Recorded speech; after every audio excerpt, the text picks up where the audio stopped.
Hello friends, welcome to online study centre. आज हम लोग पढ़ेंगे प्रतियोगिता दर्पण हिंदी मासिक पत्रिका है। ये करंट अफेयर्स की पत्रिका है और ये जून 2023 का संस्करण है। ठीक है, जो हमारे चैनल पे नए हैं उनको बता दें कि यहाँ पर फुल डिस्कशन के साथ आपको पढ़ाया जाएगा प्रतियोगिता दर्पण, हर एक टॉपिक को। तो वीडियो को पूरा देखिएगा, अच्छा लगे तो प्लीज वीडियो को लाइक, शेयर और सब्सक्राइब नहीं किया तो सब्सक्राइब कर नोटिफिकेशन बेल जरूर दबाइएगा। तो चलिए शुरू करते हैं प्रतियोगिता दर्पण। पहला टॉपिक है राष्ट्रीय घटनाक्रम।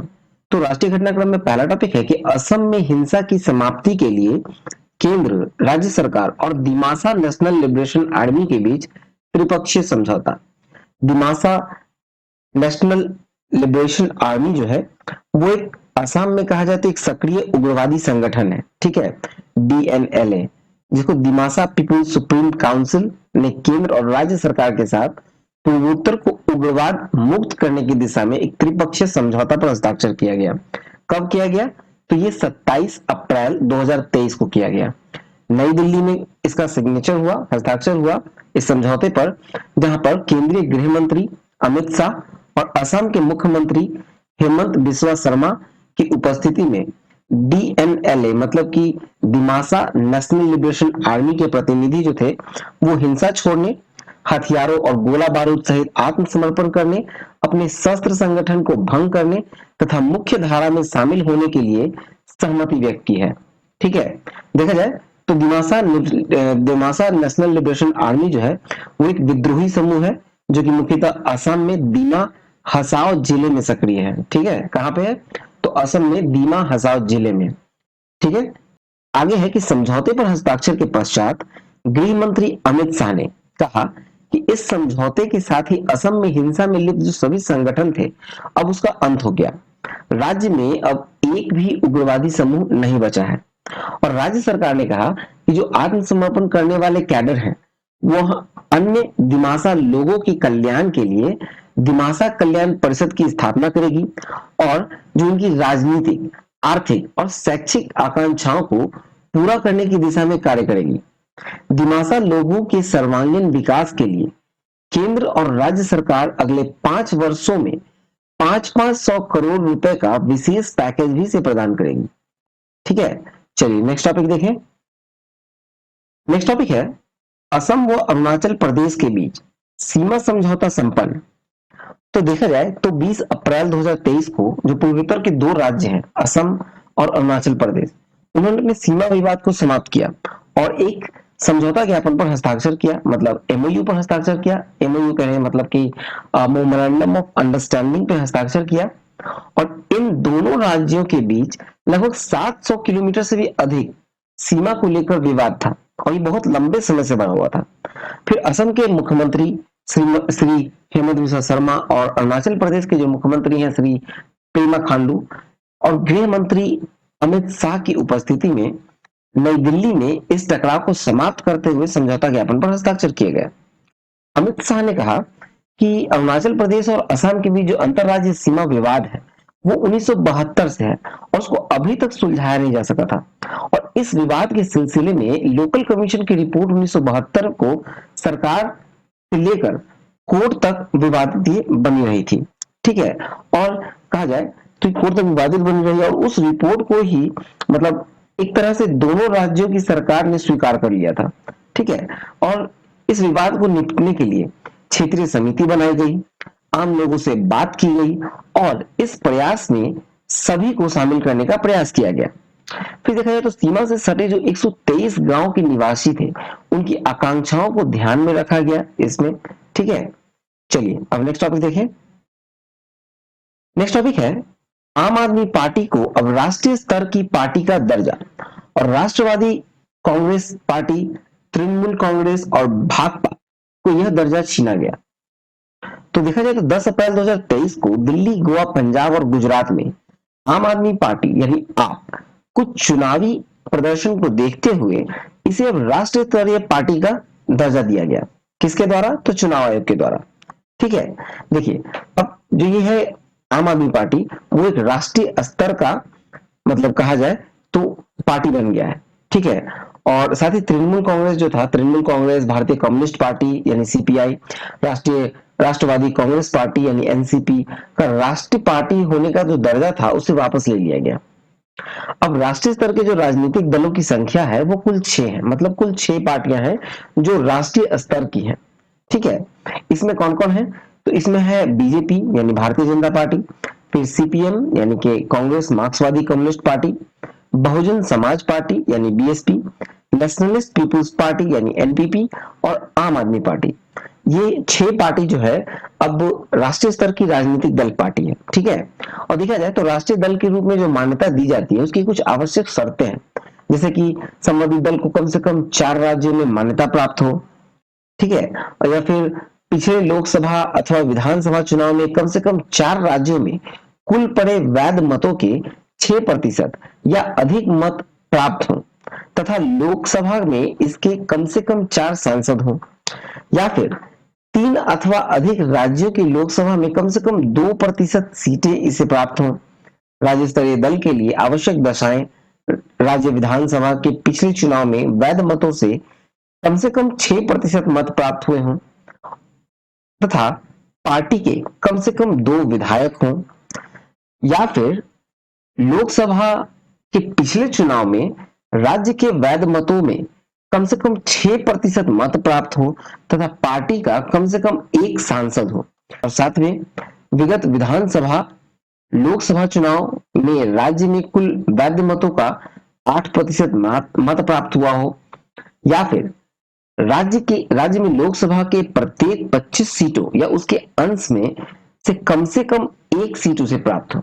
ठीक है, चलिए ये जो थे क्राइटेरिया है कुछ राष्ट्रीय स्तर की पार्टी होने का।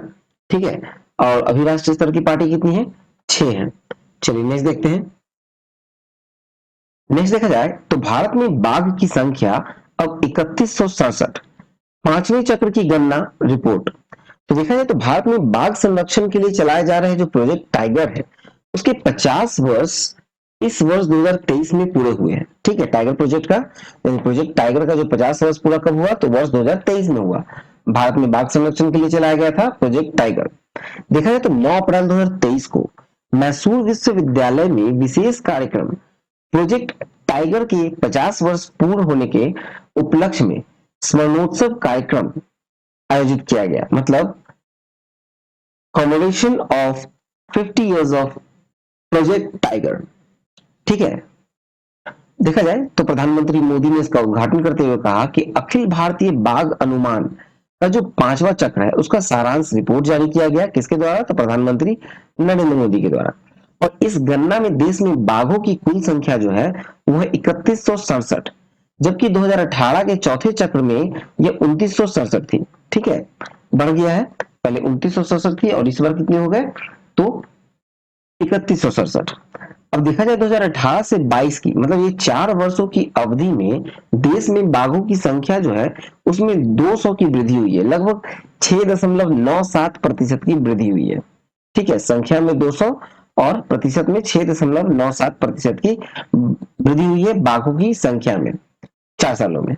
चलिए आगे है कि बाघ संख्या के 2022 के आंकड़े जो है वो अनंतिम है।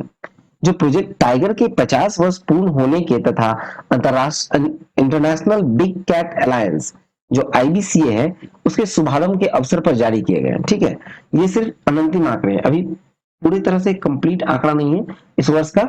इस वर्ष मतलब ये अनंतिम आंकड़ा दिया गया है।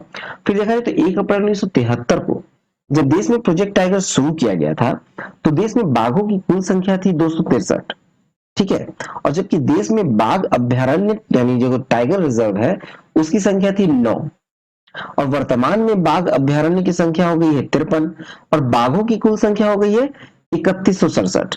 इस प्रकार 50 वर्षों की इस अवधि में देश में बाघों की संख्या 12 गुना से भी अधिक हो गई है। ठीक है, चलिए नेक्स्ट देखें। नेक्स्ट है नामीबिया और दक्षिण अफ्रीका से लाए गए चीतों। दक्षिण अफ्रीका से लाए गए चीतों में से एक एक चीते का निधन हो गया और एक अन्य मादा ने 4 शावकों को जन्म दिया। ठीक है, तो देखिए मार्च 2023 में नामीबिया से सितंबर 2022 में लाए गए 8 चीतों में से सियाया नाम का जो एक मादा चीता है उसने 4 शावकों को कूनो नेशनल पार्क में जन्म दिया है। ठीक है। और नामीबिया से लाए गए 8 चीतों में से सासा नामक एक मादा चीते ने कुछ दिन पूर्व कूनो नेशनल पार्क में ही अस्वस्थता के कारण दम तोड़ दिया था। ठीक है। देखिए, सियाया ने जन्म दिया 4 शावकों को, और शासा जो थी, जो कि नामीबिया से लाई गई थी, उसने अपना दम तोड़ दिया कुछ समय पहले ही अस्वस्थता के कारण। और फिर 24 अप्रैल को दक्षिण अफ्रीका से लाए गए जो चीते थे उसमें से एक नर चीता जिसका नाम उदय था ने दम तोड़ दिया और ये बीमार था। भारत में कहा जाए तो 1947 में ही चीते समाप्त हो गए थे। 1952 में इस प्रजाति को लुप्त घोषित कर दिया गया था। 17 सितंबर 2022 को जो नामीबिया से 8 चीते लाए गए, फिर 18 फरवरी को दक्षिण अफ्रीका से 12 अन्य चीते लाए गए। ठीक है। और सभी को कहां छोड़ा गया? तो कूनो नेशनल पार्क में। कूनो नेशनल पार्क मध्य प्रदेश में है। ठीक है। चलिए नेक्स्ट टॉपिक देखें। नेक्स्ट टॉपिक है छत्तीसगढ़ में दांतेवाड़ा में नक्सली विस्फोट, 10 जवानों का बलिदान। तो देखा जाए तो 26 अप्रैल 2023 को छत्तीसगढ़ में एक बड़े नक्सली हमले ने जिला रिजर्व गार्ड यानी डीआरजी के 10 जवानों की जान ले ली। राज्य के दांतेवाड़ा जिले के अरनपुर इलाके में नक्सलियों ने डीआरजी जवानों की वैन को दोपहर लगभग 1 बजे उस समय आईईडी धमाके से उड़ा दिया जब ये टीम जो है वो नक्सल विरोधी अभियान संपन्न करने के बाद आ रही थी। ठीक है। ठीक है। और लगभग 40 किलोग्राम विस्फोटक का इस्तेमाल किया गया था इसमें, और विस्फोट इतना जबरदस्त था कि वैन के जो परखच्चे उड़ गए और लगभग 10 फुट गहरा गड्ढा उस विस्फोटक स्थल पे हो गया जहां पर ये ब्लास्ट हुआ था। ठीक है। जहां पर ये आईडी लगाया गया था 40 किलोग्राम का विस्फोटक, वहां लगभग 10 फीट गड्ढा हो गया। और छत्तीसगढ़ में ये 26 अप्रैल 2023 को नक्सली हमला जो है वो पिछले 2 वर्षों में सबसे बड़ा हमला था। ठीक है। और देखा जाए तो छत्तीसगढ़ के जो मुख्यमंत्री हैं वो भूपेश बघेल हैं, उन्होंने घटना की निंदा की और कहा कि नक्सलियों से लड़ाई जो है वो अंतिम दौर पे चल रही है। प्रधानमंत्री मोदी ने नक्सली हमले की कड़ी निंदा करते हुए कहा कि शहीद जवानों की श्रद्धांजलि अर्पित की उनको, और कहा कि शहीद जवानों का बलिदान जो है वो हमेशा याद रखा जाएगा। ठीक है। चलिए नेक्स्ट देखते हैं। नेक्स्ट है घरेलू क्रिकेट टूर्नामेंट हेतु पुरस्कार राशियों में भारी वृद्धि। देखा जाए तो बीसीसीआई ने घरेलू क्रिकेट टूर्नामेंट्स की पुरस्कार राशि में भारी वृद्धि की घोषणा की है। पुरुषों की टूर्नामेंट में पुरस्कार राशि में वृद्धि जो है वो 60 से 300% की है, लेकिन महिलाओं के क्रिकेट टूर्नामेंट में ये 700% से अधिक की वृद्धि की गई है। ठीक है। इन महिलाओं की 2 टूर्नामेंट्स में ये 700 से अधिक प्रतिशत की वृद्धि हुई है। चलिए देखते हैं पुरुषों की टूर्नामेंट में। तो रणजी ट्रॉफी की जो विजेता थे पहले, तो उनको 2 करोड़ दिया जाता था और उप विजेता को 1 करोड़। लेकिन जो नया पुरस्कार राशि आया है, रणजी ट्रॉफी के विजेता को दिया जाएगा 5 करोड़ और उप विजेता को 3 करोड़। फिर ईरानी ट्रॉफी, ये 25 लाख दिए जाते थे विजेता को और उप विजेता को कुछ नहीं दिए जाते थे, लेकिन अब 50 लाख दिए जाएंगे विजेता को और उप विजेता को 25 लाख। दलीप ट्रॉफी, यहाँ 40 लाख दिए जाते थे और हारने वाले को 20 लाख दिए जाते थे, लेकिन अब जीतने वाले को 1 करोड़ और हारने वाले को 50 लाख दिए जाएंगे। विजय हजारे ट्रॉफी, जहां पहले 30 लाख दिया था विजेता को, अब दिया जाएगा 1 करोड़, और जहां हारने वाले को 15 लाख दिया जाता था उसे दिया जाएगा 50 लाख। देवघर ट्रॉफी को है जो, वहां 25 लाख दिए जाते थे विजेता को, अब दिए जाएंगे 40 लाख, और 15 लाख दिए जाते थे उप विजेता टीम को, अब दिए जाएंगे 20 लाख। सैयद मुश्ताक अली ट्रॉफी, जहां 25 लाख विजेता को दिए जाते थे, अब 80 लाख दिए जाएंगे, और जहां 10 लाख दिए जाते थे उप विजेता को, वहां अब दिए जाएंगे 40 लाख। अब देखते हैं महिलाओं की टूर्नामेंट्स। तो 2 टूर्नामेंट्स की बढ़े हैं। तो जैसे कि सीनियर एक दिवसीय क्रिकेट, तो ये 6 लाख विजेता को दिए जाते थे और 3 लाख उप विजेता को, अब दिए जाएंगे 50 लाख विजेता को और 25 लाख उप विजेता को। T20 ट्रॉफी में जहां 5 लाख दिए जाते थे, अब दिए जाएंगे 40 लाख, जहां 3 लाख हारने वाले को दिए जाते थे, अब उसे 20 लाख दिए जाएंगे। चलिए नेक्स्ट देखिए। नेक्स्ट है सत्र 2022-23 के लिए 17 महिला क्रिकेटर बीसीसीआई द्वारा अनुबंधित। तो देखा जाए तो 27 अप्रैल 2023 को महिला क्रिकेट टीम के लिए वार्षिक अनुबंध की घोषणा बीसीसीआई ने की, और महिलाओं की सीनियर क्रिकेट टीम के लिए कुल 17 खिलाड़ियों को अनुबंधित करने की घोषणा की गई और इनके अनुबंध राशियों का उल्लेख अभी नहीं किया गया है।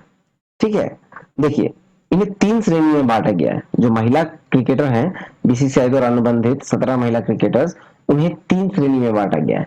ए श्रेणी में है हरमनप्रीत कौर, स्मृति मंधाना और दीप्ति शर्मा। बी श्रेणी में है रेणुका ठाकुर, जोमिमा रॉड्रिक्स, सफाली वर्मा और ऋचा घोष और राजेश्वरी गायकवाड़। श्रेणी सी में 9 गो है। सी श्रेणी में है आपको मेघना सिंह, देविका वैद्य, सब्बीनेनी मेघना, अंजलि स्वर्णिंग, पूजा वस्त्राकर, स्नेहा राणा, राधा यादव, हरलीन देओल और यस्तिका भाटिया। ठीक है, चलिए नेक्स्ट देखें। अब मूव करते हैं अंतरराष्ट्रीय घटनाक्रम की ओर, जहां पहला है चीन द्वारा अरुणाचल प्रदेश के 11 स्थलों के तिब्बती भाषा में नामकरण करने के मामले में भारत की कड़ी प्रतिक्रिया। तो देखा जाए तो 2 अप्रैल को अरुणाचल प्रदेश के 11 स्थलों के नाम बदलकर तिब्बती भाषा में इनके नामों के साथ नया मानचित्र चीन की नागरिक मामलों के मंत्रालय के द्वारा जारी किए गए। ठीक है, और कहा जाता है कि भारत का जो ये प्रदेश है अरुणाचल प्रदेश के कुछ हिस्सों को जो चीन है वो कहता है कि तिब्बत का दक्षिणी भाग जंगनान है। ठीक है, तिब्बत का दक्षिणी भाग जंगनान है, ऐसा चीन के द्वारा बताया जाता है। और एक्चुअली ये पहला बार नहीं है जब जगह का नाम बदला गया है, इससे पहले भी बदला गया है। ठीक है, लेकिन इस बार कड़ी प्रतिक्रिया भारत के द्वारा दी गई। इन 11 स्थलों में से देखें तो 2 हैं जो भूमि क्षेत्र हैं, 2 आवासीय क्षेत्र हैं, 5 पर्वत शिखर हैं और 2 नदियां शामिल है इसमें। ठीक है, और देखा जाए तो भारतीय विदेश मंत्रालय की प्रवक्ता जो अरिंदम बागची हैं, उन्होंने कहा कि अरुणाचल प्रदेश भारत का अभिन्न अंग था और हमेशा रहेगा। उन्होंने कहा कि ये पहली बार नहीं है जब अरुणाचल प्रदेश के कुछ स्थानों का नाम बदला गया। ठीक है, और उसको चीन अपना अपना बताया था। ठीक है, और देखा जाए तो भारत की आपत्ति के विरुद्ध तीखी प्रतिक्रिया चीनी विदेश मंत्रालय ने व्यक्त की। ठीक है, चलिए नेक्स्ट टॉपिक देखें। नेक्स्ट टॉपिक है भारत और चीन के बीच कोर कमांडर स्तर की वार्ता का 18वां दौर संपन्न। तो देखा जाए तो 3 वर्ष पूर्व जून 2020 में पूर्वी लद्दाख क्षेत्र में गलवान घाटी में चीनी सैन्य बलों ने वास्तविक नियंत्रण रेखा पर अतिक्रमण किया था और 22 अप्रैल 2023 को इसके फलस्वरूप जो अब उसका हो रहा है कि इसको सुलझाने के लिए दोनों देशों के बीच कोर कमांडर स्तर की सैन्य वार्ता हुआ और जो 22 अप्रैल को इसका 18वां दौर था। ठीक है, इसको सुलझाने का 18वां दौर था। और देखा जाए तो पूर्वी लद्दाख सेक्टर में जो चुशुल मोल्दो है, चुशुल मोल्दो मीटिंग पॉइंट, वहां पर ये वार्ता संपन्न हुई और भारतीय पक्ष का जो नेतृत्व कर रहे थे वो थे फायर और fury corps commander lieutenant general Rashim Bali. देखा जाए तो देवसांग के मैदानों और देमचौक में स्थित साथ साथ सीमा पर वास्तविक नियंत्रण रेखा तक सेना की वापसी के मुद्दों, दोनों देशों के बीच सैन्य कमांडर स्तर की ताजा वार्ता के मुद्दों में शामिल थे।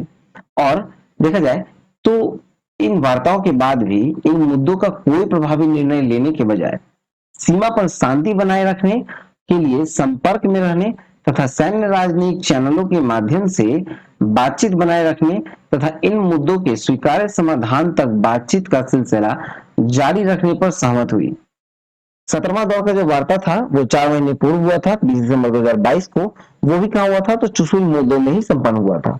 ठीक है, चलिए नेक्स्ट देखते हैं। नेक्स्ट टॉपिक है जर्मनी ने अपने अंतिम 3 परमाणु संयंत्र भी बंद किए। तो देखिए 15 अप्रैल को जर्मनी ने अपने तीनों अंतिम परमाणु ऊर्जा संयंत्र का संचालन बंद कर दिया। जर्मन विदेश मंत्री हैं स्टेफी लेंके, उन्हें अंतिम बचे परमाणु ऊर्जा संयंत्र को बंद करने के पश्चात कहा कि नाभिकीय संयंत्र नागरिकों के लिए सुरक्षित नहीं थे, उसके साथ ही पर्यावरण के लिए भी ये घातक थे। एक्चुअली देखा जाए तो जो वर्ष 2011 में जो जापान की फुकुशिमा में जो दुर्घटना हुई थी, उसके कारण हवा में विकिरण फैलने की आशंका की वजह से पूरे विश्व में ये भय पैदा हो गया था। ठीक है, इसी कारण से जर्मनी ने सभी परमाणु ऊर्जा संस्थान को बंद करने का निश्चय कर लिया था। लेकिन जो अंतिम बचे 3 संयंत्र थे उसे 2022 में ही बंद करना था, लेकिन रूस यूक्रेन के युद्ध के बीच उसे अपना ये फैसला टालना पड़ा था। और दूसरी ओर जर्मनी 2035 तक खुद को पूरी तरह से नवीकरणीय ऊर्जा पर शिफ्ट करना चाह रहा है। ठीक है, देखा जाए तो हुआ एक्चुअली यूं था कि जो यूक्रेन पर जो रूस के आक्रमण के पश्चात जर्मनी ने रूस के जीवाश्म ईंधन का आयात रोक दिया था, जिसके कारण जर्मनी को अपने परमाणु संयंत्र को बंद करने में देरी हुई थी। ठीक है, और देखा जाए तो परमाणु विरोधी आंदोलन को प्रेरक ग्रीन पीस पार्टी ने बर्लिन के ब्रैंडेनबर्ग गेट के निकट इस अवसर पर सम्मान में एक समारोह का आयोजन किया गया। ठीक है, चलिए नेक्स्ट देखते हैं। नेक्स्ट टॉपिक है फिनलैंड अब नाटो का सदस्य। तो देखा जाए तो 3 अप्रैल को रूसी सीमा से सटे जो नॉर्डिक देश है फिनलैंड अब नाटो का सदस्य बन गया। और नाटो नाटो मतलब उसका नॉर्थ अटलांटिक ट्रीटी ऑर्गेनाइजेशन। ठीक है, और इसकी सदस्यता की औपचारिकताएं जो है वो 4 अप्रैल को पूरी कर ली गई हैं। 3 अप्रैल को घोषणा हुआ और 4 अप्रैल को उसे मान्यता दी गई। अब देखा जाए तो नाटो के जो महासचिव हैं जिसका नाम है जेन्स स्टोल्टनबर्ग, उसने फिनलैंड को नाटो का 31वां सदस्य बनने की घोषणा की। ठीक है, और मई 2022 में इंग्लैंड और स्वीडन ने यूक्रेन पर रूसी हमले के पश्चात, सॉरी यहाँ इंग्लैंड हो गया है, ये फिनलैंड है।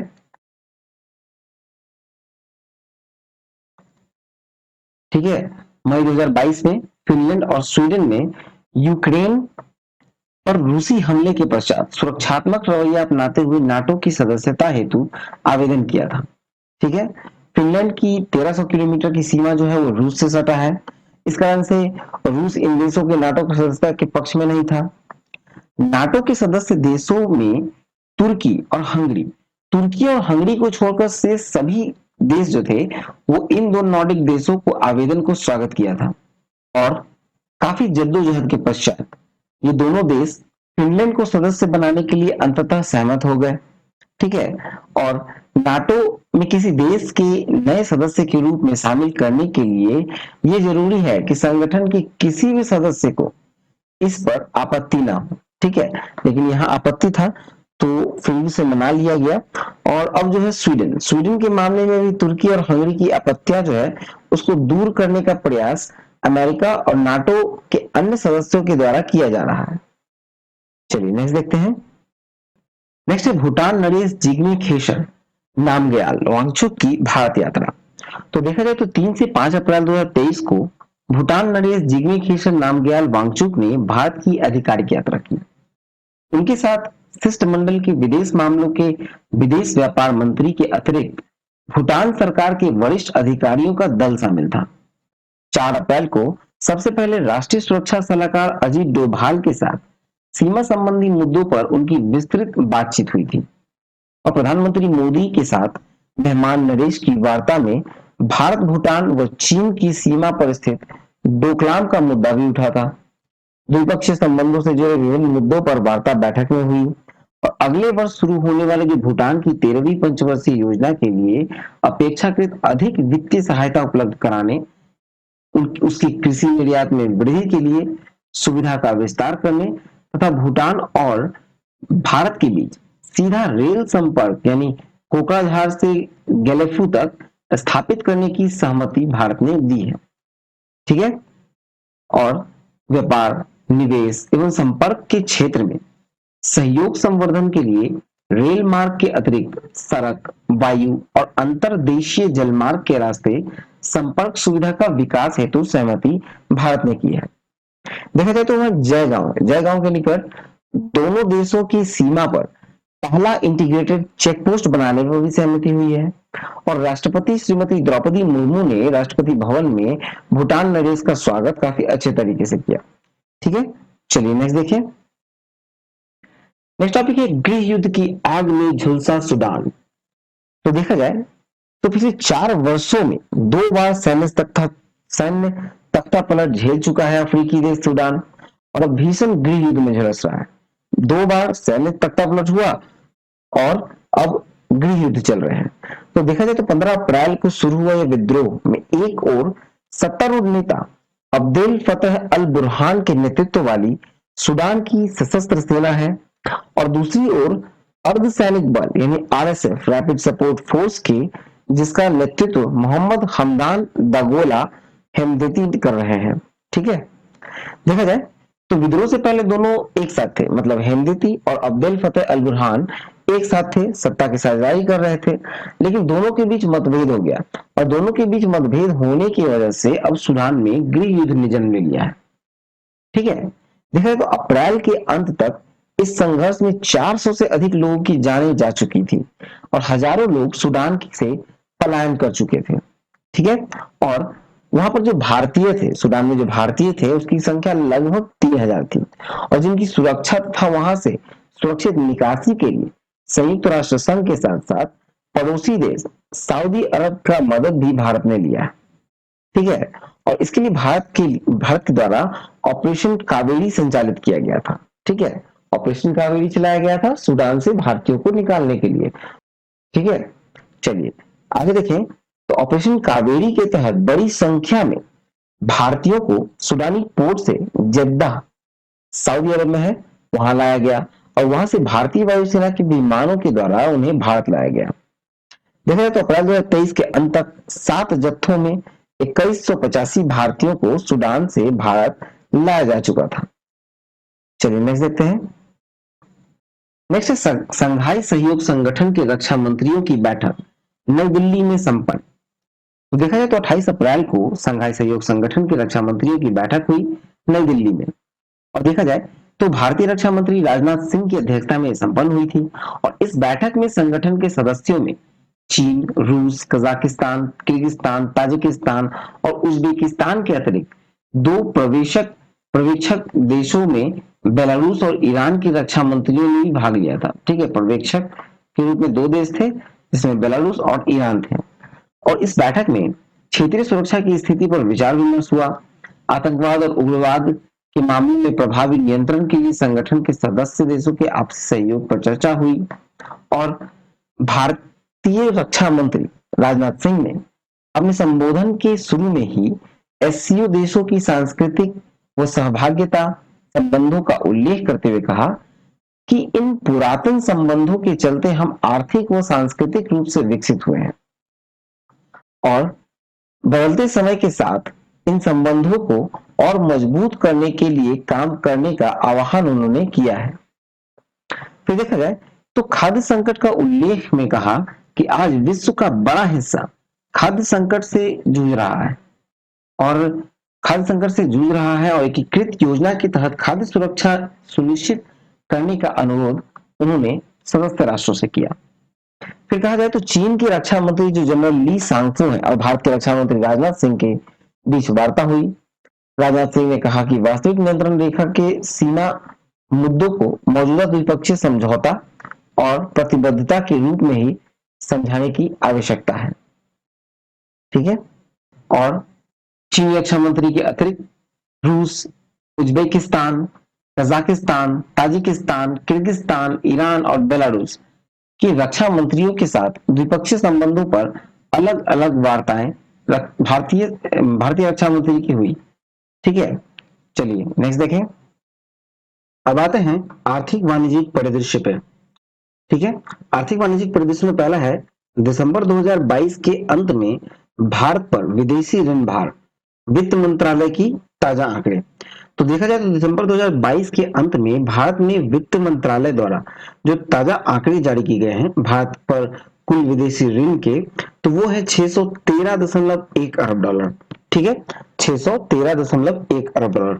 अगर उसको हम लोग पूरी तरह से देखें तो कुल विदेशी ऋण जो है वो है 613.1 अरब डॉलर, जिसमें दीर्घकालिक मतलब जो लंबी अवधि के लिए है वो है 483.9 अरब डॉलर। ठीक है, और कुल विदेशी ऋण में अगर देखें तो दीर्घकालिक का जो भाग है वो है 78.9%। ठीक है, 78.9% दीर्घकालिक ऋण है और अल्पकालिक जो है वो 129.2 अरब डॉलर है, जो कुल विदेशी ऋण के जो अल्पकालिक ऋण का भाग है वो है 21.1%। ठीक है, और देखा जाए तो जीडीपी के प्रतिशत के रूप में कुल विदेशी ऋण तो ये है 19.1%। ठीक है, और इसमें अगर हम देखें जो मुद्राओं की दृष्टि से अगर देखें, मुद्राओं की दृष्टि से जो विदेशी ऋण की संरचना है तो उसमें डॉलर में है 55%, रुपए के मूल्य में है 29.7%, एसडीआर में है 6.2% और येन में है 5.5% और यूरो में है 3%। ठीक है, यह है विदेशी ऋण। चलिए नेक्स्ट देखें। नेक्स्ट है मौद्रिक नीति की 2023-24 की पहली द्वैमासिक समीक्षा में रेपो दर अपरिवर्तित। तो देखा जाए तो 6 अप्रैल 2023 को जो ताजा समीक्षा रिजर्व बैंक की जारी हुई है, उसमें रेपो रेट जो है वो अभी भी स्थिर वही है 6.50%, जो कि 8 फरवरी 2023 को भी स्थिति थी 6.50%। ठीक है, और उसी तरह से रिवर्स रेपो भी आपको 3.35% है। फिर स्टैंडिंग डिपॉजिट फैसिलिटी वो आपको 6.25% है। एमएसएफ जिसे कहते हैं मार्जिनल स्टैंडिंग फैसिलिटी वो है 6.75%। बैंक रेट है 6.75%। सीआरआर है 4.50% और सांविधिक तरलता अनुपात जिसे हम लोग कहते हैं एसएलआर, ठीक है, एसएलआर है 18%। चलिए नेक्स्ट देखें।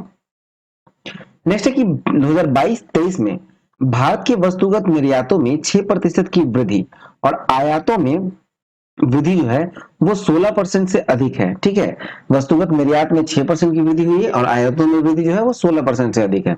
अब देखा जाए तो ये 13 अप्रैल 2023 को 2022-23 के भारत के विदेशी व्यापार के अंतिम आंकड़े जो है वो वाणिज्य मंत्रालय के द्वारा जारी किए गए। ठीक है, और इस वित्तीय वर्ष में ये निर्यात जो है ये अनुमानन था 750 अरब डॉलर का, लेकिन जो अंतिम आंकड़े आए हैं उसके अनुसार निर्यात जो है वो 770.18 अरब डॉलर रहा। ठीक है, कितना अनुमान था? अनुमान था 750 का, 750 अरब डॉलर का, और अभी निर्यात जो हुआ है वो है 770.18 अरब डॉलर। ठीक है, अब देखिए निर्यात जो एक्सपोर्ट हुआ है 2021-22 में देखा जाए तो ये है 676.53, ठीक है, अरब डॉलर में, और 2022-23 में ये 770.18 रहा अरब डॉलर। यानी कि इसमें जो वृद्धि हुई है वो 13.9% की वृद्धि हुई है पिछले साल की तुलना में, इसमें निर्यात में। और अगर आयात में देखें तो आयात में 760.86 था 2021-22 में, और 2022-23 में ये 892.18 अरब डॉलर रहा। और जिसको प्रतिशत में देखें तो ये 17.4% की इसमें भी वृद्धि देखी गई है। ठीक है, और ट्रेड बैलेंस जो है व्यापार शेष वो 122.0 माइनस में रहा अरब डॉलर। ठीक है, चलिए नेक्स्ट देखें। आते हैं वस्तुगत व्यापार में यानी मर्चेंडाइज ट्रेड। इसमें जो निर्यात है वो 2022-23 में रहा आपको 447.46 अरब डॉलर, जो कि पिछले साल था 422.0 अरब डॉलर, यानी कि इसमें 6.03% की वृद्धि हुई है। ठीक है, और आयात जो है वो 714.24 अरब डॉलर पिछले वर्ष रहा, और यानी कि उसके पिछले वर्ष 613.05 अरब डॉलर था, उससे 16.5% की वृद्धि रही है। ठीक है, फिर इसी तरह से सेवाओं में देखें, सेवाओं का व्यापार यानी ट्रेड इन सर्विसेज, तो निर्यात यानी जो प्राप्तियां हुई है वो 322.72 अरब डॉलर था, और ये पिछले साल की तुलना में 26.8% की वृद्धि है। आयात जो है भुगतान किया गया है वो 177.94 अरब डॉलर, जो पिछले बार था 147.01 अरब डॉलर, यानी यहाँ भी 21% की वृद्धि हुई है। ठीक है, इसमें आगे है जो गैर पेट्रोलियम और गैर रत्न और आभूषण वस्तुगत निर्यात। ठीक है, गैर पेट्रोलियम, गैर रत्न, आभूषण वस्तुगत निर्यात देखें तो वाणिज्य मंत्रालय के जो अंतिम आंकड़ों के अनुसार 2022-23 के दौरान भारत की गैर पेट्रोलियम और गैर रत्न और आभूषण निर्यात 314.98 अरब डॉलर के थे, जो कि वर्ष 2022 में 315.43 अरब डॉलर था। ठीक है, और 2022-23 के दौरान आयात जो है वो 433.65 अरब डॉलर का हुआ। इस प्रकार ये 16.8% का इसमें वृद्धि दर्ज किया गया।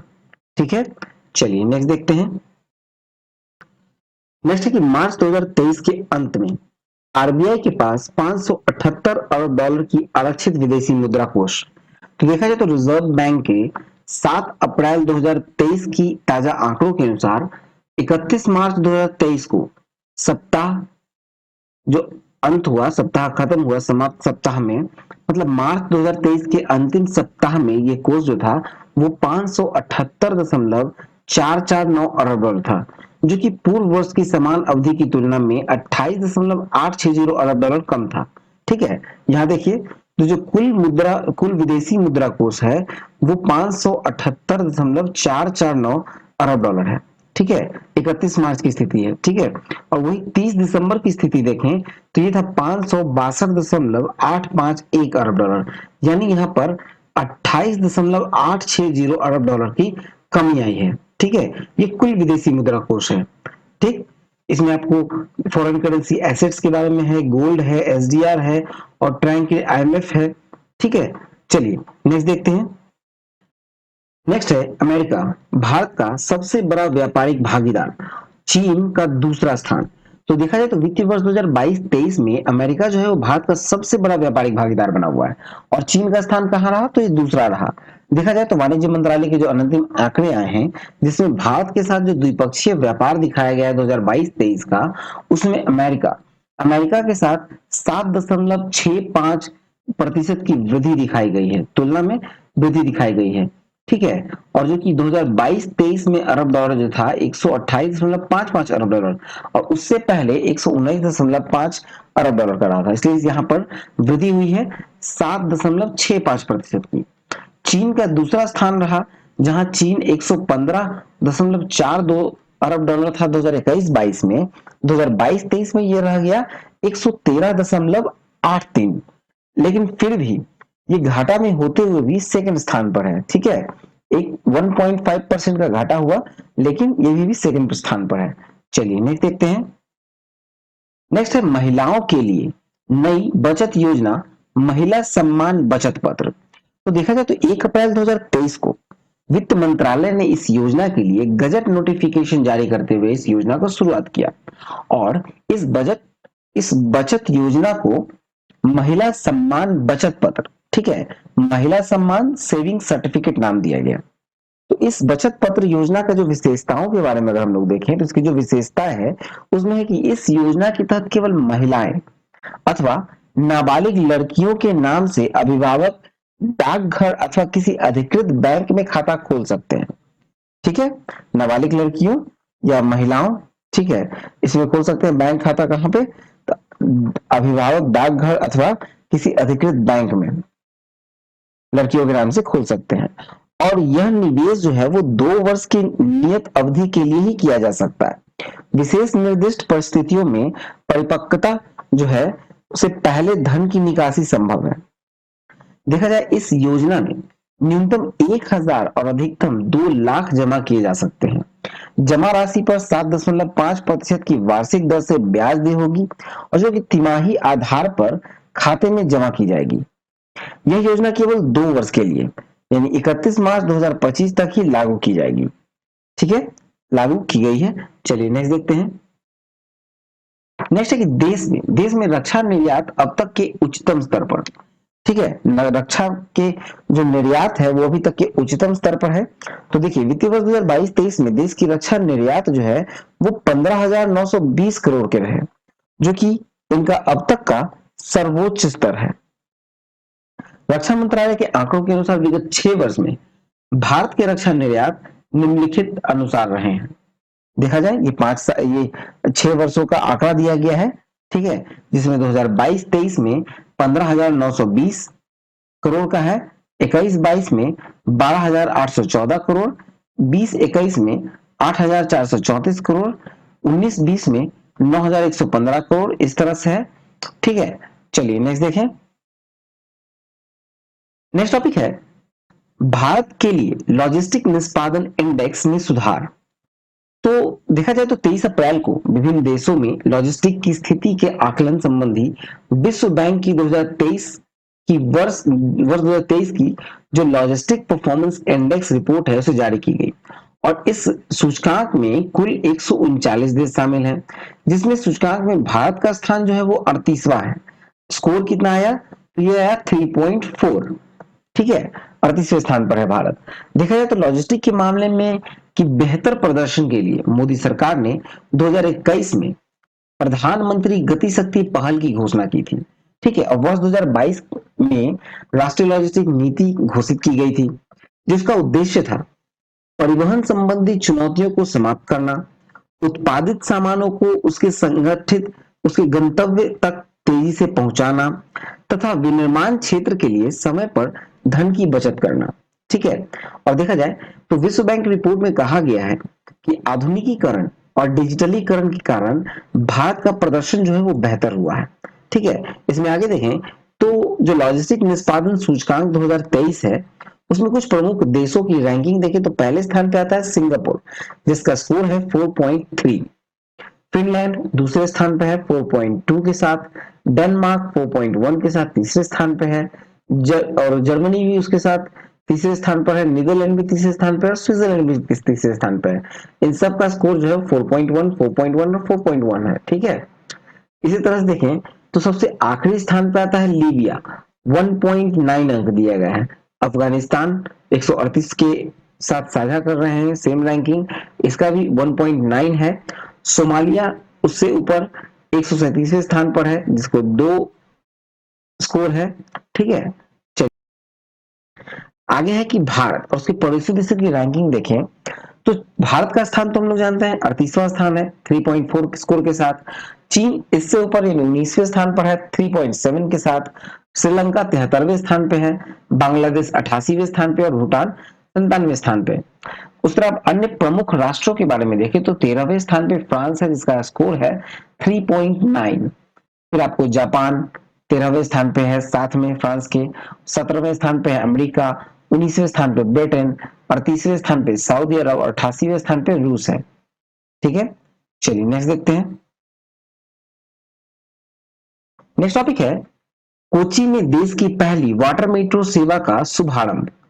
तो देखा जाए तो 25 अप्रैल 2023 को देश में पहली वाटर मेट्रो सेवा केरल में कोच्चि में प्रारंभ की गई और इस प्रोजेक्ट का जो उद्घाटन है वो प्रधानमंत्री नरेंद्र मोदी ने किया।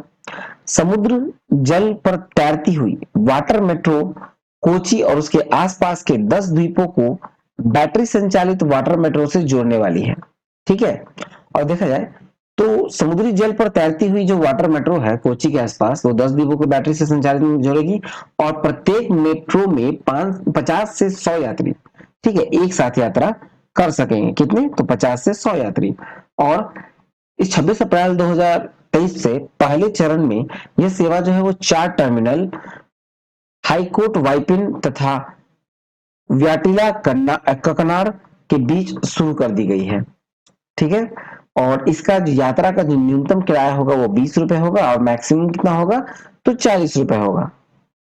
इस परियोजना का जो परिचालन है वो कोच्चि वाटर मेट्रो लिमिटेड के द्वारा किया जा रहा है, जिसका इक्विटी में देखें तो केरल सरकार का इक्विटी है 74% का और 26% का हिस्सेदारी जो है वो कोच्चि मेट्रो रेल लिमिटेड का है।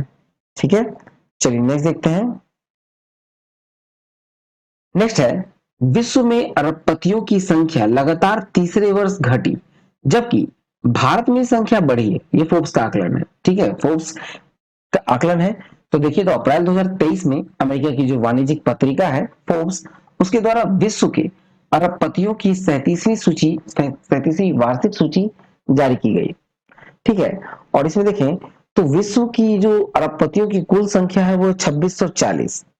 संपत्ति का निर्धारण 10 मार्च 2023 के मूल्य के आधार पर किया गया है। ठीक है। और देखिए तो वर्ष 2023 में विश्व की 2640 अरबपतियों की संपत्ति का कुल मूल्य 12.2 ट्रिलियन डॉलर था। ठीक है। तो देखिए 2023 में जो सर्वाधिक अरबपति हैं उसमें सबसे ज्यादा अरबपति है अमेरिका के, 735 अरबपति अमेरिका के हैं। दूसरे स्थान पे चीन है 607 के साथ और तीसरे स्थान पे आता है भारत, 169 लोग यहाँ पर अरबपति हैं। ठीक है। और 2022 में 166 थे लेकिन 2023 में एक बढ़कर 169 हो गया, 3 बढ़ा है। ठीक है। अब देखते हैं भारत के 10 शीर्ष अरबपति के बारे में। तो पहले स्थान पे आते हैं रिलायंस इंडस्ट्रीज के मुकेश अंबानी, जो ओवरऑल वो 9वें स्थान पे हैं। इनकी संपत्ति है 10 मार्च 2023 की स्थिति बताते हैं तो ये 83.4 ठीक है। और गौतम अडानी दूसरे स्थान पर है 24वें स्थान पर। शिव नडाल एचसीएल के हैं तीसरे स्थान पर, ओवरऑल 55वें स्थान पर है। ठीक है, चलिए नेक्स्ट देखें। आगे है कि भारत में जो अरबपतियों की संख्या है यद्यपि 166 से बढ़कर 169 हो गई है। इनकी कुल संपत्ति का मूल्य जो है वो 750 अरब डॉलर से घटकर अब 675 अरब डॉलर रह गया है। फोर्ब्स के अनुसार देखा जाए तो देश के जो शीर्ष 10 अरबपति हैं उसमें केवल एक को छोड़कर शीर्ष 9 की संपत्तियां घटी हैं। साथ ही जो वैश्विक रैंक है वो भी गिरी है। पहले स्थान पे आते हैं मुकेश अंबानी, जो कि ओवरऑल रैंक पर ये 9वें स्थान पर है। इनकी संपत्ति 2023 में घटकर 83.4 अरब डॉलर आकलित किया गया, जो कि 2022 में 90.7 अरब डॉलर था। दूसरे स्थान पर है गौतम अडानी। ठीक है, गौतम अडानी के देखें तो ये दूसरे स्थान पर है, दूसरे स्थान पर है गौतम अडानी, और वैश्विक स्तर पर इनका स्थान जो है वो 24वां स्थान है। 2022 में यह 11वें पायदान पे थे। ठीक है, 2023 में इनकी संपत्ति जो घटकर 47.2 अरब डॉलर आकलित की गई, जो कि 2022 में 90 अरब डॉलर की थी। ठीक है, और देखें तो तीसरे स्थान पे है एचसीएल के शिव नडार। शिव नडार जो थे वो भारत के तीसरे सबसे अमीर व्यक्ति थे, और वैश्विक रैंकिंग में 2023 में ये 55वें स्थान पर थे। 2023 में ये 55वें स्थान पर हैं, और फिलहाल ये भारत के तीसरे सबसे अमीर व्यक्ति हैं। इनका जो 2022 में 47वें स्थान पर थे। इनकी संपत्ति भी घटी है, क्योंकि 2022 में 28.7 अरब डॉलर थी, 2023 में ये घटकर 25.6 अरब डॉलर हो गई है। चलिए आगे देखिए। नेक्स्ट है मोबाइल फोन व कंपोनेंट्स के आयात पर ऊंचे कर लगाने के मामले में विश्व व्यापार संगठन ने भारत के प्रतिकूल फैसला सुनाया। तो देखा जाए तो 17 अप्रैल 2023 को सूचना प्रौद्योगिकी और दूरसंचार प्रौद्योगिकी से जुड़े उत्पादों पर भारत द्वारा ज्यादा आयात शुल्क आरोपित किए जाने के मामले में डब्ल्यूटीओ यानी विश्व व्यापार संगठन ने भारत के विरुद्ध एक फैसला सुनाया है। विश्व व्यापार संगठन की जो समिति में यूरोपीय संघ, जापान और ताइवान की शिकायतों पर संज्ञान लेते हुए अपने फैसलों में कहा कि भारत को विश्व व्यापार संगठन नियमों के अनुरूप ही प्रशुल्क आरोपित करनी चाहिए। भारत के द्वारा 2017 में मोबाइल फोन, उसकी कंपोनेंट्स, इंटीग्रेटेड सर्किट पर 7.5% से 20% तक की दर से आयात शुल्क आरोपित किए जाने पर यूरोपीय संघ, जापान और ताइवान में अलग अलग शिकायतें विश्व व्यापार संगठन से 2019 में की थी। डब्ल्यूटीओ के अप्रैल 2023 के फैसले के विरुद्ध अपील करने के बाद भारत ने कही है, ठीक है, भारत क्या कहा है कि जो डब्ल्यूटीओ का जो फैसला है, जो अप्रैल 2023 में फैसला आया है, उसके विरुद्ध अपील किया जाएगा। चलिए आगे देखें। नेक्स्ट है कि भारत अब विश्व में सर्वाधिक जनसंख्या वाला देश बन गया। ये संयुक्त राष्ट्र का रिपोर्ट है। तो देखा जाए तो 19 अप्रैल को संयुक्त राष्ट्र जनसंख्या कोष मतलब यूनाइटेड नेशंस पॉपुलेशन फंड यूएनपीएफ की वर्ष 2023 की जो विश्व जनसंख्या रिपोर्ट है, मतलब state of world population report है, उसे जारी किया गया।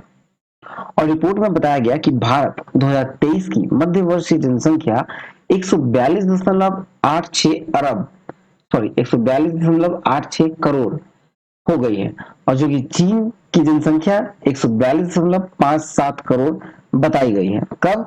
तो 2023 के मध्यवर्षी में। ठीक है, और देखा जाए तो इस प्रकार 2023 में भारत की जो जनसंख्या है वो चीन की जनसंख्या से 29 लाख अधिक है। रिपोर्ट के अनुसार वर्ष 2050 तक भारत की जो जनसंख्या है 166.8 करोड़ तक पहुंच जाएगी, जबकि चीन की जनसंख्या घटकर 131.7 करोड़ रह जाएगी। रिपोर्ट के अनुसार 2050 तक जो वैश्विक जनसंख्या में होने वाले वृद्धि है वो 50% योगदान 8 देशों का होगा, जिसमें कांगो, मिस्र, Ethiopia, Bharat, Nigeria, Pakistan, Philippines और तंजानिया का होगा। ठीक है, और इस रिपोर्ट में बताया गया है कि भारत की जो जनसंख्या है वो 2064 में अपने उच्चतम स्तर पर होगी, मतलब 170 करोड़ हो जाएगी, ठीक है। और इसके बाद इसमें गिरावट प्रारंभ होगी और 2100 में ये 153 करोड़ के स्थिर स्तर पर आ जाएगी। भारत की जनसंख्या संरचना की टिप्पणी करते हुए रिपोर्ट में बताया गया है कि यहाँ जनसंख्या जो है वो 68% भाग 15 से 64 वर्ष आयु के हैं और 26% जनसंख्या जो है वो 10 से 24 वर्ष की आयु वर्ग के हैं। इस प्रकार भारत जो है वो विश्व में सबसे युवा देशों में से एक है। इसका अर्थ है कि देश में 68% जनसंख्या युवा एवं कार्यशील है, ठीक है।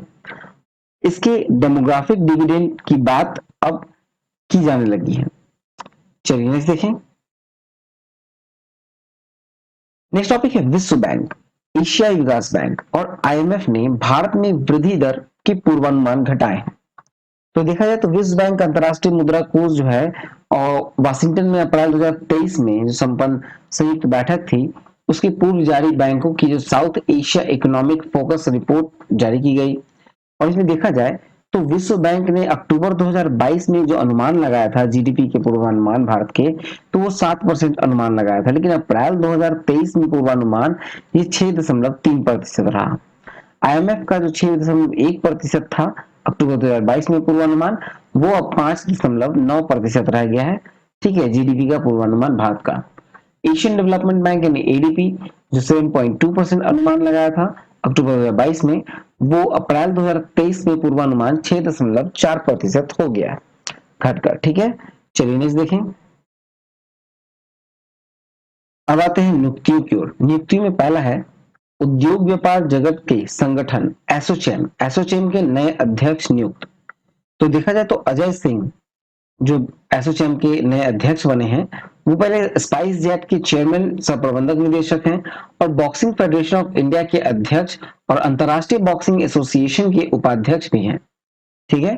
फिर है परमाणु ऊर्जा आयोग के नए अध्यक्ष बने, तो ये बने हैं अजीत कुमार मोहंती, भाभा परमाणु अनुसंधान केंद्र के निदेशक हैं। अब आते हैं पुरस्कार सम्मान की ओर। तो देखा जाए तो चमेली देवी जैन पत्रकारिता पुरस्कार 2022-23, ठीक है, पत्रकारिता पुरस्कार है चमेली देवी जैन पत्रकारिता पुरस्कार। तो ये दिया गया है आपको धन्य राजेंद्रन को, ठीक है, धन्य राजेंद्रन जो कि न्यूज मिनट्स के सह संस्थापक और प्रधान संपादक हैं, ठीक है। और देखा जाए तो इस पुरस्कार का जो स्थापना हुआ था वो हुआ था 1980 में और ये पुरस्कार किसी महिला पत्रकार को ही दिया जाता है पिछले 41 वर्षों में, ठीक है। नेक्स्ट है महाराष्ट्र भूषण 2022। तो महाराष्ट्र भूषण 2022 के बारे में देखें तो 16 अप्रैल 2023 को मुंबई में एक समारोह में मुख्यमंत्री श्री एकनाथ शिंदे, जो महाराष्ट्र के मुख्यमंत्री हैं एकनाथ शिंदे, और उनकी कैबिनेट के वरिष्ठ सदस्यों की उपस्थिति में केंद्रीय गृह मंत्री श्री अमित शाह ने पुरस्कार को प्रदान किया। और पुरस्कार से जो सम्मानित किए गए वो है दत्तात्रेय नारायण और अप्पा साहिब धर्माधिकारी। ये महाराष्ट्र के प्रसिद्ध आध्यात्मिक नेता और सामाजिक कार्यकर्ता हैं, ठीक है। पुरस्कार के तहत कुल 25 लाख की राशि प्रदान की जाती है। चलिए नेक्स्ट देखें। नेक्स्ट है के बिरला फाउंडेशन के वर्ष 2022 के पुरस्कार सरस्वती सम्मान।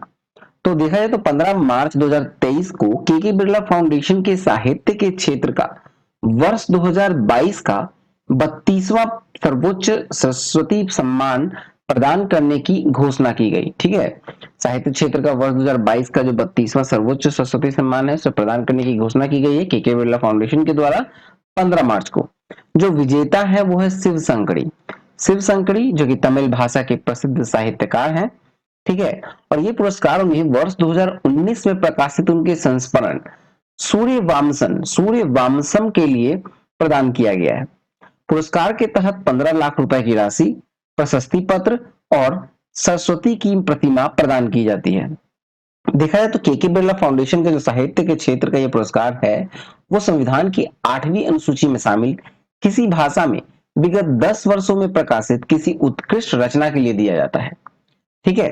फिर नेक्स्ट है साहित्य के क्षेत्र में फाउंडेशन के 2 अन्य पुरस्कार व्यास सम्मान व बिहारी पुरस्कार, ठीक है। तो इन दोनों के बारे में देखें तो व्यास सम्मान 2022 जो है इसके विजेता कौन है, तो ये है डॉक्टर ज्ञान चतुर्वेदी, हिंदी के प्रसिद्ध साहित्यकार हैं। व्यास सम्मान 2022, ये भी के बिरला फाउंडेशन के द्वारा दिया जाता है। विजेता है डॉक्टर ज्ञान चतुर्वेदी।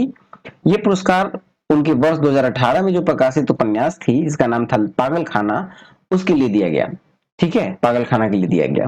पुरस्कार के तहत प्रशस्ति पत्र, स्मृति चिन्ह के साथ 4 लाख की राशि प्रदान की जाती है। अब आते हैं बिहारी पुरस्कार 2022 में। तो ये भी के बिरला फाउंडेशन के द्वारा दिया था वर्ष 2022 का, और ये 32वां बिहारी पुरस्कार था, जिसके विजेता थे डॉक्टर माधव हांडा, जो कि राजस्थान के हैं। डॉक्टर माधव हांडा राजस्थान के।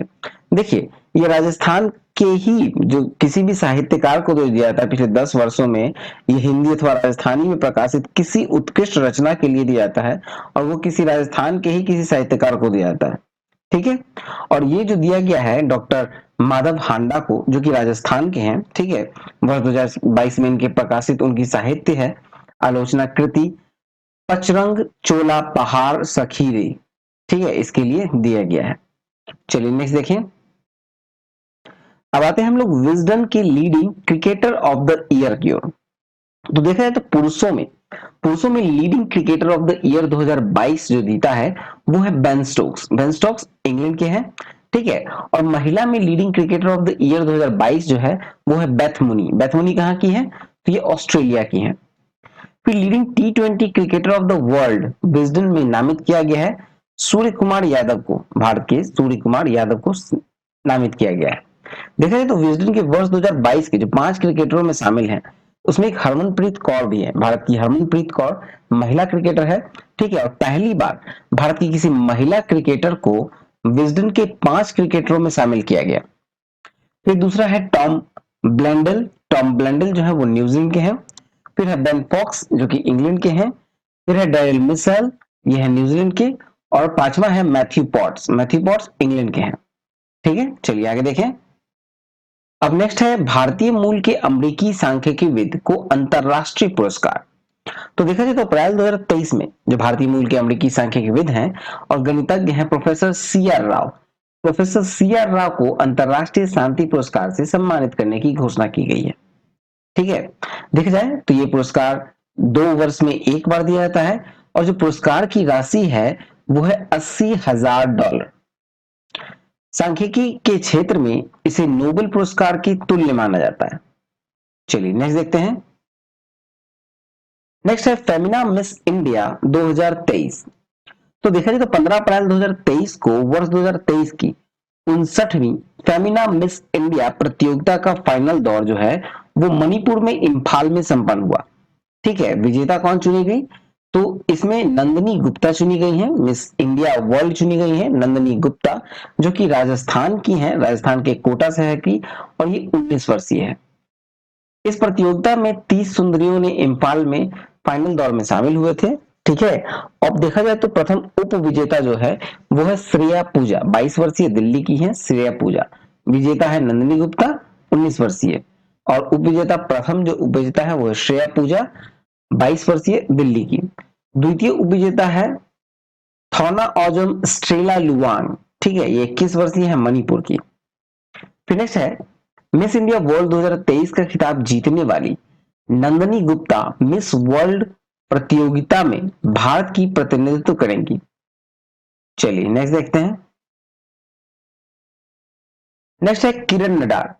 किरण नडार को फ्रांसीसी सम्मान।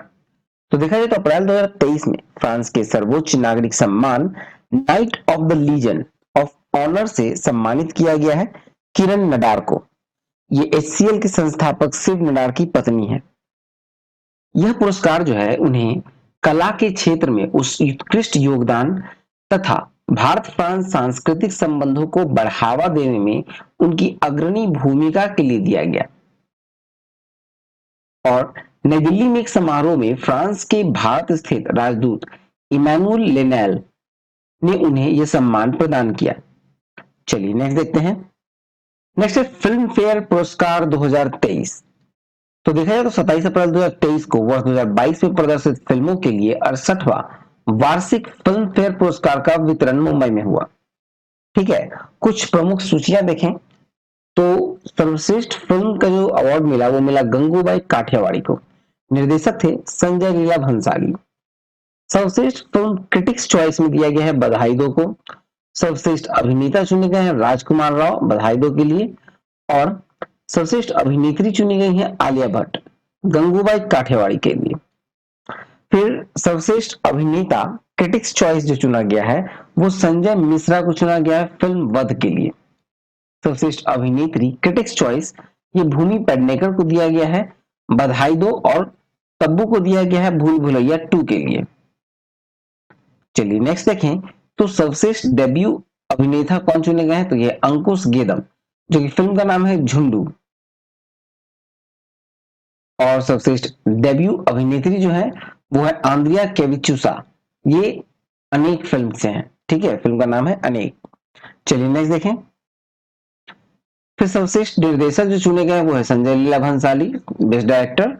बेस्ट डेब्यू डायरेक्टर चुने गए हैं जसपाल सिंह संधू और राजीव बर्णवाल को वध फिल्म के लिए।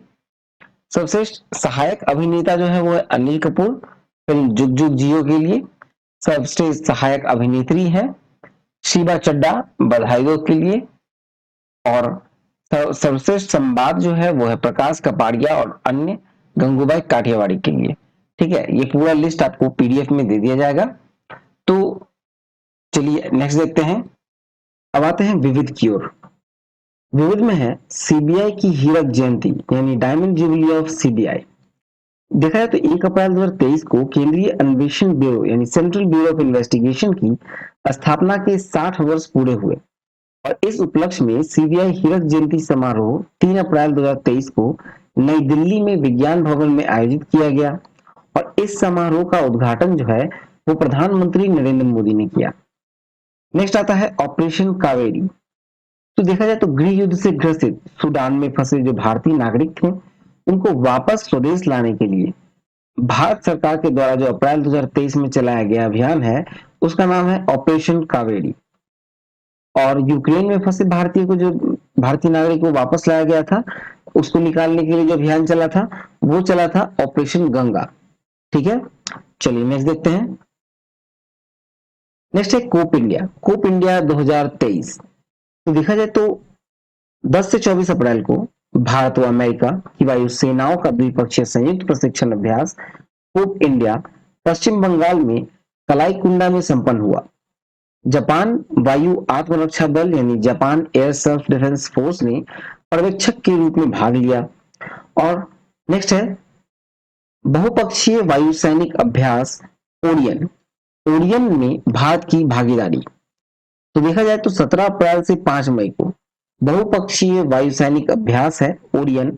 ओरियन एक्सरसाइज ओरियन जो है फ्रांस की एयर एंड स्पेस फोर्स की माउंट डे मार्शन स्थिति वायुसेना बेस स्टेशन में संपन्न हुआ। Germany, Greece, Italy, Netherlands, Britain, Spain और अमेरिका की वायुसेनाओं ने इसमें भाग लिया। भारतीय वायुसेना टुकड़ी में 4 राफेल विमान, 2 C-17 और 2 I-78 विमानों के साथ 165 वायु सैनिक शामिल किए गए थे। ठीक है, चलिए नेक्स्ट देखें। नेक्स्ट है एक्सरसाइज अजय वॉरियर 2023। तो नेक्स्ट है कि 27 अप्रैल 2023 को भारत और ब्रिटेन के बीच द्विपक्षीय सैन्य अभ्यास अजय वॉरियर 2023 का 7वां संस्करण ब्रिटेन में सैलिसबरी ग्राउंड में प्रारंभ हुआ। यह 11 मई तक चलेगा और ये द्विवार्षिक प्रशिक्षण अभ्यास भारत और ब्रिटेन में बारी बारी आयोजित किया जाता है। अगला है एक्सरसाइज इनियोचोस 2023। ये 24 से 4 मई 24 अप्रैल से लेकर 4 मई तक ग्रीस की वायुसेना ने हेलेनिक एयर फोर्स की मेजबानी में बहुराष्ट्रीय वायुसैनिक अभ्यास इनियोचोस 2023 में ग्रीस के आंद्राविडा एयर बेस पर संपन्न हुआ। ठीक है, और भारतीय वायुसेना के 4 सुखोई MKI तथा 2 C-17 विमान इसमें शामिल रहे हैं। चलिए नेक्स्ट देखें। नेक्स्ट है नौसैनिक अभ्यास स्लाइनेक्स 2023। 3 से 8 अप्रैल 2023 को भारत और श्रीलंका के द्विपक्षीय वार्षिक नौसैनिक अभ्यास है स्लाइनेक्स का 10वां संस्करण जो है वो कोलंबो के तट पर संपन्न हुआ। और भारतीय नौसेना की ओर से INS किस्टन और INS सावित्री ने इस संयुक्त अभ्यास में भाग लिया। पहला बंदरगाह चरण 3 से 5 अप्रैल को हुआ और दूसरा समुद्री चरण 6 से 8 अप्रैल को संपन्न हुआ। ठीक है, आगे देखें। अब आते हैं हम लोग निधन की ओर। निधन में है प्रकाश सिंह बादल, पंजाब के पूर्व मुख्यमंत्री व शिरोमणि अकाली दल के संस्थापक। प्रकाश सिंह बादल का 95 वर्ष की आयु में मोहाली में निधन हुआ और ये 5 बार पंजाब के मुख्यमंत्री रहे थे। नेक्स्ट है कौर सिंह। कौर सिंह जो है वो बीते वर्षों में जाने माने भारतीय हैवीवेट मुक्केबाज है कौर सिंह, और उसका निधन हो गया है 74 वर्ष की आयु में।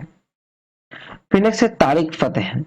तारिक फतेह जो है वो पाकिस्तानी मूल के कन्नड़ाई लेखक हैं एवं स्तंभकार तारिक फतेह का 73 वर्ष की आयु में निधन हो गया। नेक्स्ट है जैमिनी संकरण। भारतीय सर्कस के आधुनिकीकरण में महत्वपूर्ण भूमिका निभाने वाले सर्कस कलाकार जैमिनी संकरण का 99 वर्ष की आयु में निधन हो गया। जैमिनी संकरण बाद में जैमिनी सर्कस और जंबो सर्कस के मालिक बने थे। नेक्स्ट है पुस्तकें। पुस्तकें में देखें तो पहला है होम कमिंग। होम कमिंग के लेखक हैं केट मार्टिन। फिर नेक्स्ट है बिफोर वी आर इनोसेंट के लेखक हैं इला बॉमन। फिर नेक्स्ट है हैप्पी प्लेस। हैप्पी प्लेस के लेखक है एमिली हेनरी। नेक्स्ट है लोक मांझते संगति, मराठी है पुस्तक, इसके लेखक हैं शरद पवार, एक आत्मकथा है। फिर नेक्स्ट है विक्ट्री सिटी, सलमान रुश्दी के है। ठीक है, चलिए नेक्स्ट देखते हैं। अब आते हैं खेलकूद की ओर, जहां पहला है बॉस्टन मैराथन। बॉस्टन मैराथन देखा जाए तो 17 अप्रैल 2023 को संयुक्त राज्य अमेरिका में मैसाचुसेट्स में बॉस्टन में 127वीं बॉस्टन मैराथन दौड़ संपन्न हुई। फुल मैराथन था, लगभग इसका जो डिस्टेंस होता है मैराथन का वो है 42.195 किलोमीटर। पुरुष वर्ग में देखें तो प्रथम रैंक पे आया है इवांस चैबेट केनिया के, जिन्होंने 2 घंटा 5 मिनट और 54 सेकंड लिए। द्वितीय स्थान पे है गैब्रियल गिए जो कि तंजानिया के हैं, इसने 2 घंटा 6 मिनट और 4 सेकंड लिए। तीसरे स्थान पे है बेंसन किप्रूतो, ये भी केनिया के हैं, 2 घंटा 6 मिनट और 6 सेकंड में। महिला कैटेगरी में देखें तो हेलेन ओबिरी केनिया के हैं, 2 घंटा 21 मिनट और 38 सेकंड में लिया। अमाने बोरिसो दूसरे स्थान पे है इथियोपिया के, 2 घंटा 21 मिनट 50 सेकंड लिया। और लोना सालपीटर इजराइल के हैं, 2 घंटे 21 मिनट और 57 सेकंड लिए इन्होंने। ठीक है, ये महिला कैटेगरी हो गया। चलिए नेक्स्ट देखें। नेक्स्ट है न्यूजीलैंड श्रीलंका श्रृंखला 2023। तो देखा जाए तो मार्च अप्रैल 2023 में श्रीलंका की क्रिकेट टीम 2 टेस्ट और 3 ओडीआई और 3 टी20 मैच खेलने के लिए न्यूजीलैंड के दौरे पर गई। टेस्ट श्रृंखला के जो विजेता रहे वो है न्यूजीलैंड, 2-0 से टेस्ट सीरीज जीत ली है न्यूजीलैंड ने। और ओडीआई श्रृंखला न्यूजीलैंड ने 2-0 से ये भी जीत ली है। टी20 श्रृंखला जो है उससे भी न्यूजीलैंड ने ही जीता 2-1 से। ठीक है, चलिए नेक्स्ट देखते हैं। अगला है कि 5 भारतीय क्रिकेटरों को एनसीसी की मानद सदस्यता। तो एनसीसी की मानद सदस्यता दी गई है 5 भारतीय क्रिकेटरों को, और ये 5 विभिन्न देशों की कुल 117 क्रिकेटरों को अंतरराष्ट्रीय क्रिकेट में उनके योगदान के लिए एनसीसी मतलब मेलबर्न क्रिकेट क्लब की मानद सदस्यता प्रदान की गई। देखा जाए तो इसमें भारत और इंग्लैंड के 5-5 खिलाड़ी हैं, न्यूजीलैंड के 2 तथा वेस्ट इंडीज और पाकिस्तान, ऑस्ट्रेलिया, बांग्लादेश, दक्षिण अफ्रीका टीम के एक क्रिकेटर शामिल है। ठीक है, 5 भारतीय क्रिकेटरों में से इस बार एनसीसी के जो आजीवन मानद सदस्यता दी गई है उसमें एमएस धोनी, युवराज सिंह, सुरेश रैना, मिताली राज और झूलन गोस्वामी है। चलिए नेक्स्ट देखें। अब आते हैं नेक्स्ट राउंड ग्लास पंजाब आई लीग के 16वें संस्करण की विजेता। तो देखा है तो 12 नवंबर 2022 को 12 नवंबर 2022 से 12 मार्च 2023 तक सत्र 2022-23 के आई लीग के 16वें संस्करण के लिए 12 क्लबों की टीमों के बीच कुल 132 फुटबॉल मैच खेले गए। ठीक है, विजेता रहा राउंड ग्लास पंजाब टीम, अंक रहे इसके 52। दूसरे स्थान पर रहे श्रीनिदा डेक्कन फुटबॉल क्लब, अंक रहे 42। ठीक है, चलिए नेक्स्ट देखते हैं। नेक्स्ट है पुरुषों की सीनियर राष्ट्रीय फुटबॉल चैंपियनशिप संतोष ट्रॉफी 2022-23। तो देखा जाए तो वर्ष 2022-23 की पुरुषों की सीनियर राष्ट्रीय फुटबॉल चैंपियनशिप संतोष ट्रॉफी के लिए 36 टीमों के बीच ग्रुप मैच हुआ। ठीक है, और ये भारत के विभिन्न शहरों में खेले गए। मार्च 2023 में सेमीफाइनल और तीसरे स्थान के लिए मैच सऊदी अरब में रियाद में खेले गए। फाइनल में मेघालय को 3-2 से हराकर कर्नाटका ने 2022-23 के लिए जो राष्ट्रीय चैंपियनशिप है उसे जीतने में सफलता प्राप्त की। ठीक है, किसने जीता? तो कर्नाटका ने जीता है। किसे हराया? तो मेघालय को हराया। ठीक है, अब देखा जाए तो तीसरे स्थान पे रहा सेना और सर्वश्रेष्ठ खिलाड़ी जो चुने गए वो कर्नाटका के रहे रॉबिन यादव और सर्वश्रेष्ठ गोलकीपर रहे रजत पॉल लिंगदो मेघालय के। चलिए नेक्स्ट देखते हैं। नेक्स्ट है फ्रांस में ऑर्लियंस मास्टर बैडमिंटन टूर्नामेंट 2023। ये 4 से 9 अप्रैल 2023 को फ्रांस में ऑर्लियंस मास्टर बैडमिंटन टूर्नामेंट संपन्न हुआ। पुरुष एकल के विजेता रहे प्रियंशु राजावत भारत के और उप विजेता रहे मैग्नस जॉनसन डेनमार्क के। बीडब्ल्यूएफ सुपर 300 लेवल में महिला एकल में विजेता रहे कैरोलिना मरीन स्पेन की और उप विजेता रहे विवियन झांग अमेरिका के। पुरुष युगल में विजेता है चेन बोयांग व लिu यी की चीनी जोड़ी है और महिला युगल में विजेता है रीना मियाउरा और अयाको सकुरामोतो जापानी जोड़ी है। चलिए नेक्स्ट देखते हैं। अब आते हैं एशियाई बैडमिंटन चैंपियनशिप 2023। ये 25 से 30 अप्रैल के बीच हुआ। दुबई में हुआ एशियाई बैडमिंटन चैंपियनशिप टूर्नामेंट और 58 वर्ष के पश्चात भारतीय जोड़ी ने जीता है स्वर्ण पदक। ठीक है, देखिए ये 25 से 30 अप्रैल को हुआ था दुबई में और पुरुष एकल में देखा जाए तो विजेता रहे एंथनी सिनिसुका गिंटिन, ये इंडोनेशिया के हैं। उप विजेता है लोह कियान यू सिंगापुर के। महिला एकल में विजेता है ताई तजिंग चीन ताइपे के और उप विजेता है आन से यंग दक्षिण कोरिया के। पुरुष युगल में विजेता है सात्विक साईराज रंकी रेड्डी और चिराग शेट्टी, ये भारतीय जोड़ी है। ठीक है, सात्विक साईराज रंकी रेड्डी और चिराग शेट्टी की, जो कि पुरुष युगल में विजेता रहे और उप विजेता रहे आंगी सिंह और तियो एई मलेशिया के। महिला कैटेगरी में युगल में विजेता है यूकी फुकुशिमा और सयाका हिरोता जापान के। इन्होंने हराया दक्षिण कोरिया के बकाए बाइक हाना और ली सोही को। ठीक है, चलिए मिश्रित युगल में देखें तो विजेता है जियांग झेन बांग और वी याकीसिन। उप विजेता है झेंग सीवी और हुआंग यांगकोंग चीन के। चलिए नेक्स्ट देखें। नेक्स्ट है pores tennis grand prix 2023 Stuttgart open. तो 17 से 23 अप्रैल को जर्मनी में स्टुटगार्ट में महिलाओं का पोर्स टेनिस ग्रैंड प्रिक्स संपन्न हुआ। महिला एकल में विजेता है ईगा स्वियाटेक पोलैंड के और उप विजेता है आर्यन सवालेंको बेलारूस के। महिला युगल में विजेता है डिजायरे मैरी क्राजिक अमेरिका के और वो डेनिल सूज नीदरलैंड के और उप विजेता रहे निकोल मार्टिनेज अमेरिका और गिलियनिया आल्मोस मैक्सिको के।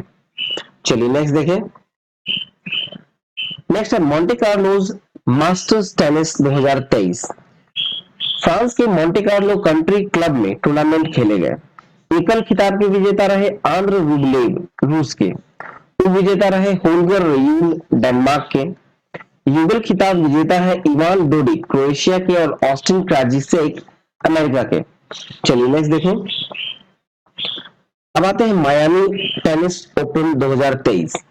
तो देखा जाए तो 21 मार्च से 2 अप्रैल 2023 को एटीपी और डब्ल्यूटीए का लेवल 1000 का Miami open tennis tournament Florida America में मायामी में संपन्न हुआ।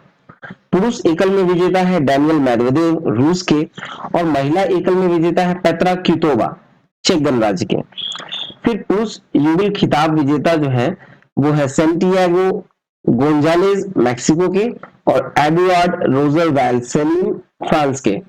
महिला युगल में विजेता है कोको गॉफ और जेसिका पेगुला अमेरिकी जोड़ी है। चलिए नेक्स्ट देखते हैं। नेक्स्ट है गोल्फ ऑगस्टा मास्टर्स। तो 6 से 9 अप्रैल को हुआ। अमेरिका में जॉर्जिया में ऑगस्टा में संपन्न हुआ 2023 में और ये पहला Masters golf Augusta Masters Spain के जॉन राहम ने जीता है। ठीक है, पुरस्कार राशि मिला है $32.40 लाख। फिर नेक्स्ट है चीन के डिंग लीरेन अब शतरंज के नए विश्व चैंपियन। डिंग लीरेन जो है शतरंज के नए विश्व चैंपियन बने हैं। ये फीडे के नए शतरंज विश्व चैंपियन कौन बने हैं, तो चीन के डिंग लीरेन। देखा जाए तो 9 से 30 अप्रैल 2023 को कजाकिस्तान में अस्ताना में खेले गए इस मुकाबले में 7-7 के स्कोर से बराबर के रहने के बाद जो टाई ब्रेकर में नेपोमियाची को हराकर चीन के डिंग लीरेन ने विश्व चैंपियनशिप खिताब अपने नाम किया। ठीक है, पुरुषों का विश्व खिताब जीतने वाला वह चीन का पहला शतरंज खिलाड़ी है। ठीक है, चलिए नेक्स्ट देखते हैं। नेक्स्ट है विश्व कप में भारत का पदक तालिका में दूसरा स्थान। तो देखा जाए तो 20 से 27 मार्च को इंटरनेशनल स्पोर्ट्स फेडरेशन, ठीक है, इंटरनेशनल स्पोर्ट्स फेडरेशन ने भोपाल में संपन्न जो राइफल पिस्टल विश्व कप में 1 स्वर्ण 1 रजत और 5 कांस्य के साथ कुल 7 पदक जीतकर पदक तालिका में दूसरे स्थान पर रहा भारत। ठीक है, भारत के लिए एकमात्र स्वर्ण पदक जीता है सर्वजोत सिंह ने पुरुषों की कैटेगरी में 10 मीटर एयर पिस्टल स्पर्धा में, और रजत पदक रिदम सांगवान ने जीता है। रिदम सांगवान और वरुण तोमर की जोड़ी ने जीता है, ठीक है, रजत पदक, और 10 मीटर की एयर पिस्टल मिश्रित टीम स्पर्धा में उन्होंने जीता है। ठीक है, पदक तालिका में देखें तो पहले स्थान पर चीन है 8 स्वर्ण 2 रजत 2 कांस्य के साथ कुल 12 पदक के साथ। भारत दूसरे स्थान पर रहा 1 स्वर्ण 1 रजत और 5 कांस्य के साथ कुल 7 पदक के साथ। जर्मनी तीसरे स्थान पर है 1 स्वर्ण 1 रजत और 1 कांस्य के साथ कुल 3 पदक।